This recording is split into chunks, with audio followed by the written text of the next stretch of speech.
Segunda de Crónicas, perdón, Segunda de Reyes, hay un texto por allí, creo que es el capítulo 6. Capítulo 6, sí, y capítulo 7. Lo voy a parafrasear un poco todo ese texto porque es muy largo. En realidad es como un capítulo y medio, 2 capítulos. Los de Siria sitian a Samaria. El rey de Israel está en Samaria, sitiados, una ciudad cuando era sitiado, se le acababan los alimentos, el agua, abrían las puertas y se tenían que entregar. O venía algún ejército extranjero y los libraba. Nadie iba a librarlos, estaba Samaria sitiada, bien sitiada. Hay hambre en el lugar, tanto hambre que se vendía la cabeza de un asno o el estiércol de paloma, se vendía para comer. Había hambre, había hambre. Una mujer lo llama al rey y le dice: Rey, sálvame. El rey le dice: si no nos salva Jehová, ¿cómo te voy a salvar yo? ¿Cómo te puedo ayudar? Estábamos con mi vecina, ella tiene un hijo, yo tengo mi hijo. Ella dijo: comamos primero tu hijo y mañana comemos el mío. Comimos nuestro hijo y al otro día mi amiga, mi vecina, escondió a su hijo y no lo encontramos. ¿Qué hacemos con esto? El rey estaba aturdido. Acababa de ocurrir una de las cosas más espantosas, más horribles que alguien puede escuchar. No había algo más espantoso que eso. El rey buscaba a Eliseo, quería matarlo. Eliseo estaba ensañado con Eliseo, el rey de Israel.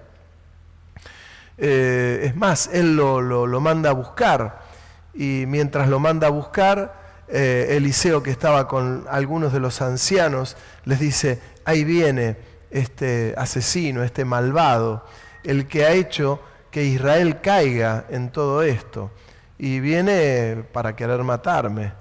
Cuando sale a la puerta Eliseo, le dice al quien estaba allí: díganle al rey que mañana a esta hora la harina y la cebada van a costar centavos. Ese hombre, que era un príncipe, era un colaborador del rey, le dice: esto no puede ocurrir, ni que las ventanas de los cielos se abran. Esto que estás diciendo no puede ocurrir. Eliseo lo miró y le dijo: lo vas a ver con tus ojos, pero no vas a comer.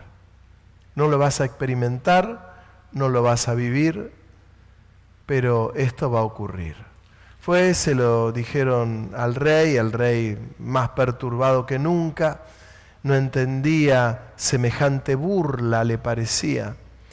En la ciudad había 4 leprosos, de esos 4 leprosos se miraban entre sí y decían: estamos con lepra, acá adentro no podemos hacer nada, nos odian, nadie se nos acerca, tenemos hambre, tenemos sed. ¿Por qué no vamos al campamento del enemigo?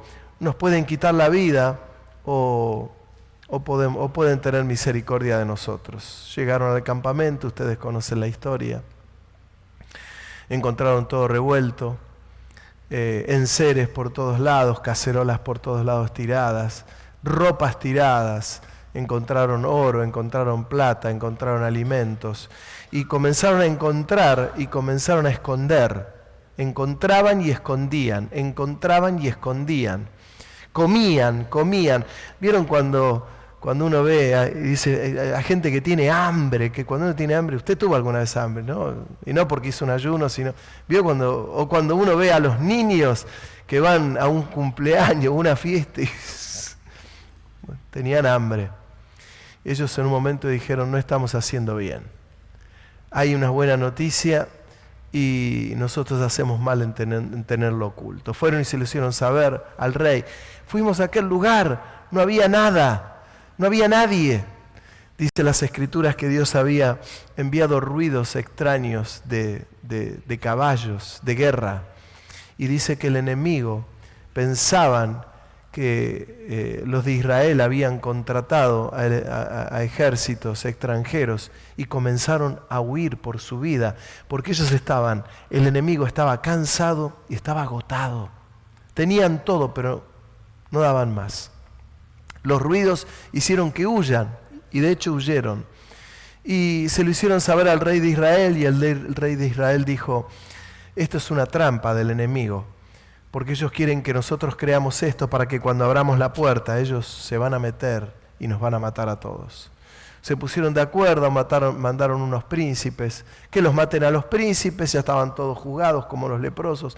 Fueron y encontraron que el enemigo había huido, que habían dejado los alimentos, que había plata, que había oro, tenían todo, todo.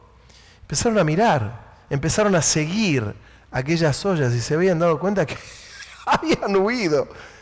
Se liberaron de peso para poder correr.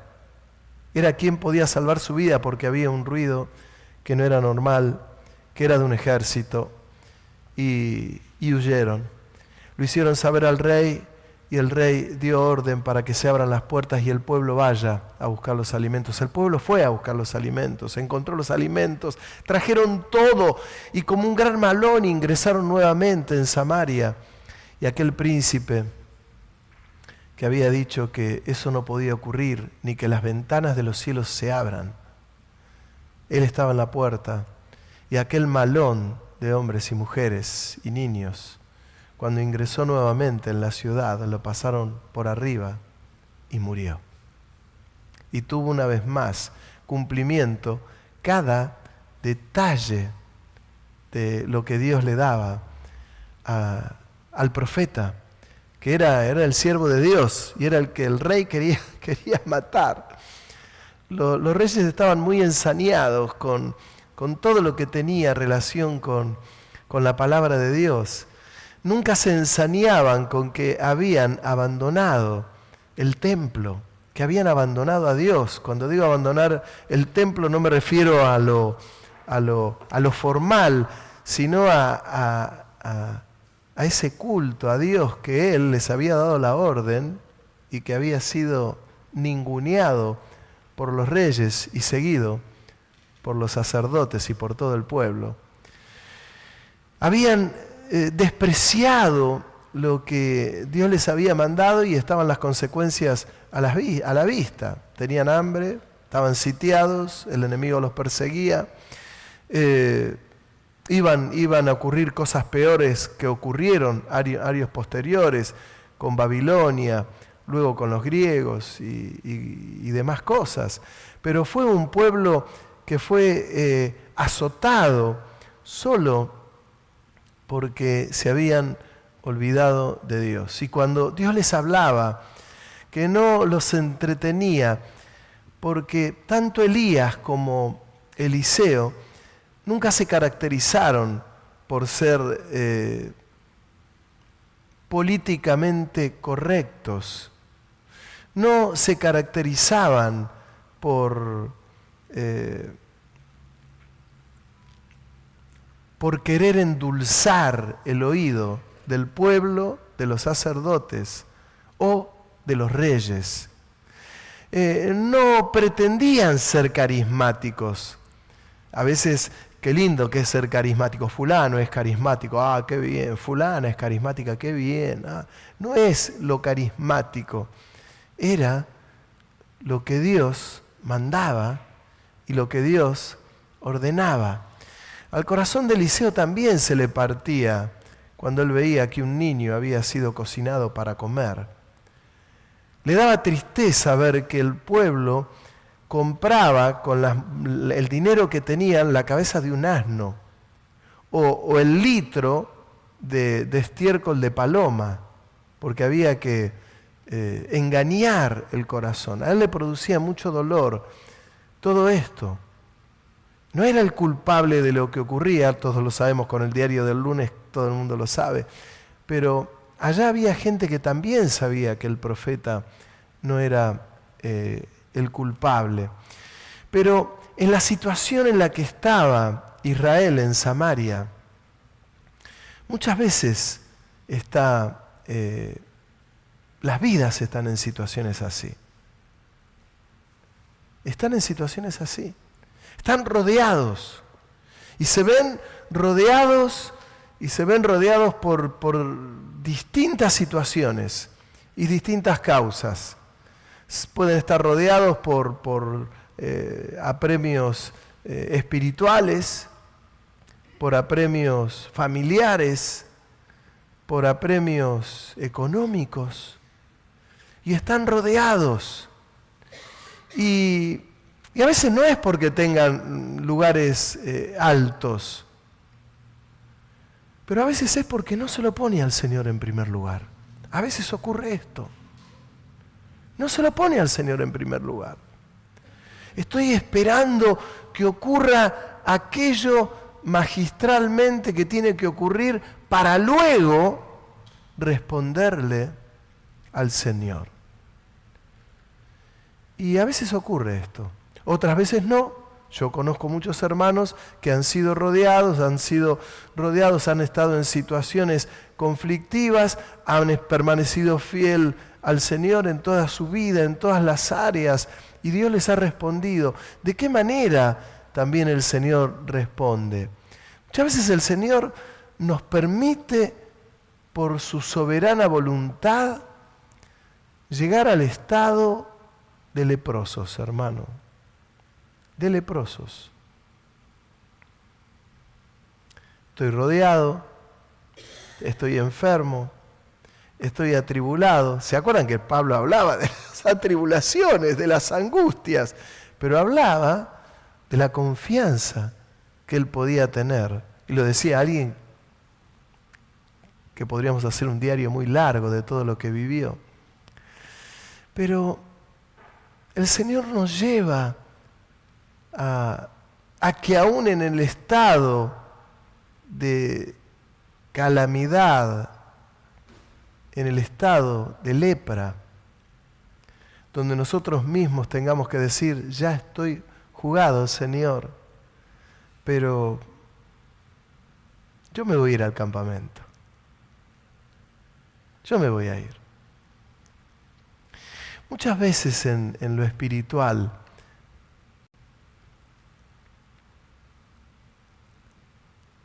hay que ir y tomar el toro por las astas y decir, a mí el enemigo no me va a rodear, porque el enemigo ya fue vencido. El enemigo no me va a venir a atormentar, porque él ya fue derrotado. Esto es el problema cuando hay gente que mide su vida de éxito en función a lo que tiene o lo que no tiene. No tengo esto, entonces sí, tengo una vida. No, pero tengo esto, entonces tengo una vida en victoria, tengo una vida de éxito. ¿Saben? No tenían alimentos cuando estaban rodeados en Samaria y tenían mucho dinero. Por eso pagaban cara con monedas de plata de mucho valor la cabeza de un asno, que no valía nada, pero era lo que tenían. Tenían dinero, pero no podían comprar. Ni agua podían ir a buscar, se les estaba acabando la reserva, alimento no había. Y Dios obra de tantas maneras tan preciosas. ¿Saben ustedes las veces que el Señor ha enviado su ejército y nos ha librado y no nos enteramos? ¿Saben las veces? ¿Saben las veces que hemos tenido y que hemos visto hermanos con diagnósticos adversos y que todo daba a que estaba finalizado, a que estaba todo complicado, a que no había salida, a que no se podía esto, a que no se podía lo otro? Y sin embargo, Dios enviaba a uno de los suyos. ¿Alguna vez habrá enviado un ángel otra vez a un arcángel, otra vez solo dio la orden, solo di la palabra y ya está. No hace muchos días una hermana muy afligida me habló porque tenía dolores muy complicados y no había posibilidad de que esos se fueran, pero mal. Llegó a hablarme desesperada y me dijo, pastor, yo quiero que ore por mí porque yo creo que tengo un cáncer terminal. Hermano, y era posible. Era posible. No había forma, nada. No se iba de ninguna manera, ni con esto ni con lo otro, viendo un médico a otro, y nada. Y su rostro era el rostro de una persona enferma. En un abrir y cerrar de ojos el Señor hizo así. ¡Pic! ¡Pum! Se le terminaron todos los dolores, se le fue esto, lo otro. Se terminó todo. Le cambió el rostro, le cambió la vida, le cambió... ¿Qué es lo que pasa, no? Lecciones para aprender, que uno tiene que confiar tanto en ese Rey de Reyes, Señor de Señores, que le demandaba al pueblo de aquellos años 800 antes de Cristo, 700 y pico antes de Cristo, 900 años, que les pedía el Señor, exigía fidelidad. ¿Qué era lo que Dios exigía en definitiva? Era amor. Era decir, ámenme porque yo los amo. Y el pueblo elegía un lugar alto, elegía otro lugar alto, dejaban a Dios, lo ninguneaban a Dios con los sacrificios, un descontrol, un desorden, el orden trastocado. Dios, era mentira que Dios era el centro en sus vidas.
Cuando uno tiene esa certeza, todo cambia.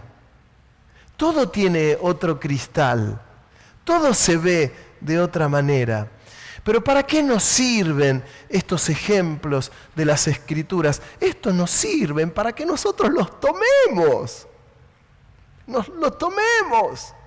Un día va a llegar que sí, el Señor nos va a venir a buscar, y ese día, hermano, no es que va a haber un ejército del Señor rodeándonos para defendernos de esa situación o tal vez para sanarnos, sino para decir, ¡se vienen con nosotros! Llegará ese día. Pero no me voy a anticipar a ese día, y menos por la ausencia de fe, y menos por la ausencia de no poner a Dios en el lugar que Él quiere ocupar en nuestras vidas. Hoy yo les leía en el culto, mientras dirigía el culto, tan lindo, leía aquel texto de Apocalipsis, capítulo 14, versículo 1 y 2, cuando habla que los 144.000 cantaban un cántico nuevo, un cántico que solo entendían los que estaban en el Espíritu. Dice que era el ruido como de muchas aguas. Nuestros hermanos estuvieron en las cataratas el otro día y los que hemos estado en un lugar como las cataratas y uno escucha el ruido de las aguas y está en las pasarelas, no puede hablar con el que tiene al lado cuando uno está en el lugar donde cae, porque no se escuchan. O si se escuchan a los gritos, porque el ruido de las muchas aguas, el ruido, distintos ruidos. Bueno, lo que escuchaba Juan era, y así él lo escribió, como el ruido de muchas aguas. Eran los 144.000 alabando en el Espíritu a Dios. Y los que no saben lo que es alabar en el Espíritu, y los que no entendían esto, no entendían lo que pasaba ahí. No entendían, no lo entendían. No lo entendían, no lo entendían. Este texto de Apocalipsis, un día, hace mucho tiempo atrás, había muchos años, había escuchado una prédica del pastor Daniel García, que fue impresionante. Ahí comprendí cuál era nuestra función, qué era lo que el Señor estaba esperando de una iglesia que pueda entender lo que está ocurriendo, que a la vez puede entender lo que Dios demanda y puede entender lo que Dios pide de su iglesia. Porque, ¿saben? Hace un rato nosotros recogimos la ofrenda, ponemos las ofrendas, los diezmos, cubrimos gastos, todo lo que usted sabe. Pero qué maravilloso que cuando venimos al culto, el Señor no mira esa parte, que mira todo, pero viene a buscar esa ofrenda que yo le vengo a dar a Él.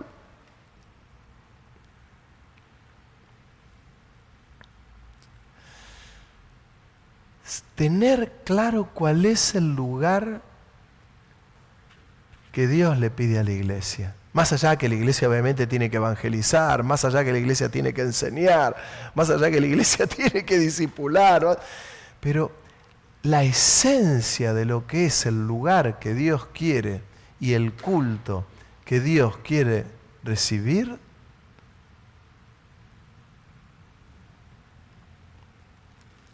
esto lo tengo que tener tan claro. Mire, a mí me puede costar predicar el Evangelio, me puede costar darle testimonio a alguien, nos puede costar que si Dios nos dio un don, que lo terminemos de desarrollar, nos puede costar todo, pero hay algo que a mí no me puede costar nada, y es saber que yo he sido creado para alabar a Dios.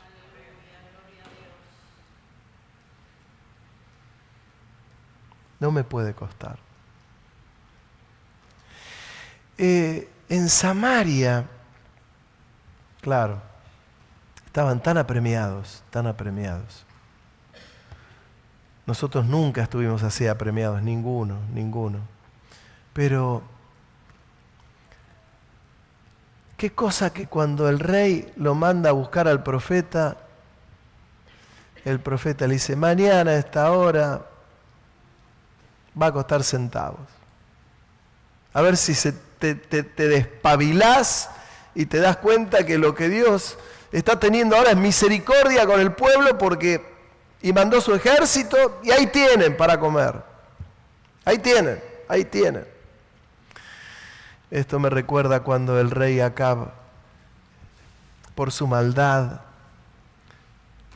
el profeta Eliseo, le dijo, 3 años y medio no va a llover. No va a llover. Y cuando estaba cerca del profeta al que buscaba, le dijo, díganle al rey Acab que se suba rápido al carro, porque se viene una tormenta muy grande. Viene una tormenta muy grande. Y le dijo al criado, el profeta, subite a aquel monte y fíjate si ves alguna nube. No viene, no, fue el chico, volvió, no veo nada, anda de nuevo. No veo nada. Volvió. 7 veces. La 7ª vez le dijo, veo una nube como la palma de una mano. Y ahí le dijo, anda a avisarle al rey Acab que se suba rápido al carro porque viene una gran tormenta, el barro no lo va a dejar subir, hace 3 años y medio que a causa de él no llueve. Confiemos en el Señor. Confía en el Señor. ¿Estás sitiado? ¿Estás sitiada? Confía en el Señor. Dale toda la gloria, dale toda la honra, dale toda la exaltación. Dale todo, dale todo, dale todo. Dale tu vida, dale tu tiempo, dáselo. Que Él no te va a impedir que no vayas a trabajar, no va a impedir que no vayas a estudiar, no va a impedir que... Tranquilo, no te está robando los hijos, no te está robando el papá, no te está robando nada, pero ponelo a Dios en primer lugar. Que aun cuando nos parezca a nosotros que estamos sitiados, el Señor tiene un ejército poderoso. Muy grande, maravilloso. Parece que todo se nos viene abajo, todo se nos viene abajo. Días pasados una hermana me decía algo de su trabajo. Me están haciendo tal cosa y me parece que me puedo quedar sin trabajo y tengo toda mi atención ahí, para mí es importante. Y a mí el Señor me mostraba otra cosa. Yo le decía, no, todo lo contrario. Todo lo que vos tenés es una cartera de clientes impresionante. Que si eso ocurriera, ¿qué te pasa? Te vas con todos tus clientes a otro mayorista. Nadie te va a tocar. Y a veces nosotros no alcanzamos a ver. Y otro nos tiene que decir, pará. No va por este lado, es por este otro lado. ¿Nunca les pasó? A mí me ha pasado. En un montón de aspectos. En un montón de desafíos, en un montón de cosas que Dios puso delante de mi camino, aún como iglesia, como pastor de la iglesia, involucrado en muchas cosas, pesos pesadas que había que afrontar.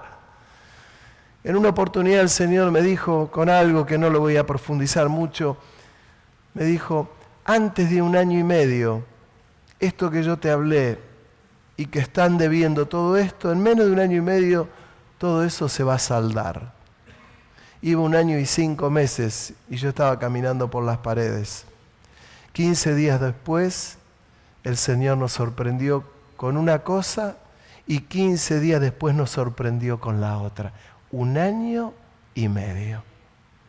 Hay que creerle. Porque Dios es fiel. Hay que creerle. Y hay que poner a Dios en el lugar que Él se merece. Terminando con algo que a mí me maravilla, con aquel texto de Apocalipsis, capítulo 14, verso 1, 2, 3 y en adelante. Yo quiero que cuando vaya a la presencia del Señor, el ruido de muchas aguas no me sorprenda, sino que yo pueda decir, Señor, nosotros ya lo escuchamos acá en la iglesia, porque nosotros te lo dábamos a ti. Es una melodía nueva. No, es la misma. Es como cuando un bebé está en la panza de la mamá. Claro, está 9 meses, tiene 1 mes, 2 meses, 3 meses, y está escuchando las voces, y se familiariza con las voces, y cuando nacen, ya tienen 9 meses, cuando nace y el papá o la mamá le hablan, la criatura ya conoce ese timbre de voz. Del padre, de la madre, de los hermanos, conocen los ruidos de la casa, conoce cuando una mujer embarazada está en la iglesia y la iglesia está alabando a Dios, lo vive, no es algo nuevo. Por eso cuando nacen y vienen, en su interior ya saben por qué han estado. Dios es maravilloso, de verdad. Preparémonos con todo nuestro corazón, con toda nuestra mente, con todas nuestras fuerzas, para amar a Dios de esa manera, y preparémonos para lo que viene, que tiene que ser un culto de mucha, mucha, mucha gloria. Hermano, cuando estés sitiado, dale mucha, pero mucha gloria. Que Dios te bendiga. Amén. Padre, despídenos y